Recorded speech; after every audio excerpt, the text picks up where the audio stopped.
Sur Internet, dans la rue, peu importe où vous vous trouvez, on vous surveille. Bonjour et bienvenue sur Investir intelligemment, pense à t'abonner, et si tu ne veux rien louper des prochaines vidéos, clique sur la cloche. Nous sommes espionnés, et les personnes qui vous surveillent s'améliorent de plus en plus. Il existe la surveillance directe et la surveillance indirecte. Lorsque vous effectuez un achat par exemple, la surveillance indirecte repère certains schémas et vous catalogue, ou non, comme terroriste. Personne ne viendra vous demander votre identité tant que ce n'est pas nécessaire.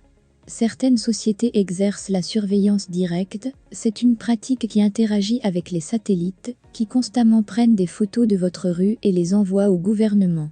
Par exemple, si vous allez sur un site de lingerie, et qu'ensuite vous allez lire sur Google, qu'allez-vous découvrir d'après vous?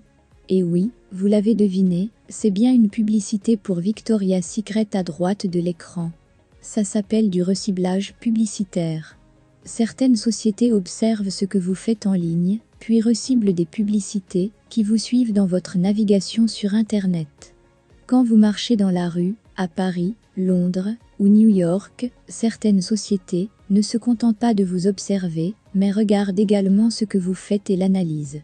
Par exemple, si vous portez un sac à dos, que vous le déposez au beau milieu de la rue et que vous repartez, une société tire la sonnette d'alarme, ce qui alertera la police. On vous surveille tout le temps. Et ça ne fera qu'empirer ou s'améliorer, tout dépend de votre façon de voir la situation. Heureusement, il existe de nombreux moyens de tirer parti de cette tendance. Et l'une des meilleures est d'acheter l'une des nombreuses actions qui ne cessent de prendre de la valeur chaque année. Saviez-vous que presque toutes les sociétés figurant au classement des 500 plus grandes fortunes avaient déjà été piratées? Mais la plupart des sociétés ne divulguent pas ces informations. En fait, les sociétés obligent les entreprises de sécurité à signer un accord de confidentialité. Ainsi, en cas de piratage, les entreprises de sécurité ne peuvent rendre ces informations publiques. Les sociétés prennent énormément de mesures pour protéger leurs données et dépensent de plus en plus d'argent pour se protéger. Et cette tendance n'est pas près de s'arrêter.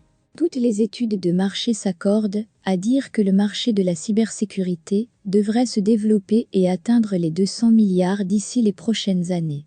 Maintenant, si vous souhaitez investir sur la cybersécurité, Cisco reste un très bon choix. Bien évidemment, la cybersécurité ne représente qu'une petite part de son chiffre d'affaires, mais à l'allure où l'informatique se développe, ses recettes continueront à augmenter.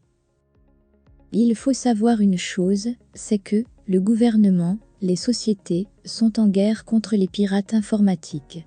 C'est pour cela que je peux vous assurer qu'au cours des prochaines années, le fait de protéger les gens contre ces risques représentera une énorme opportunité de chiffre d'affaires.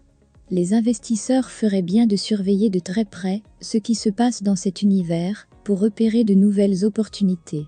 À présent, nous arrivons au bout de cette vidéo. Si cela vous a plu, n'hésitez pas à l'aimer, ainsi qu'à la partager. Merci d'avoir visionné cette vidéo et à bientôt.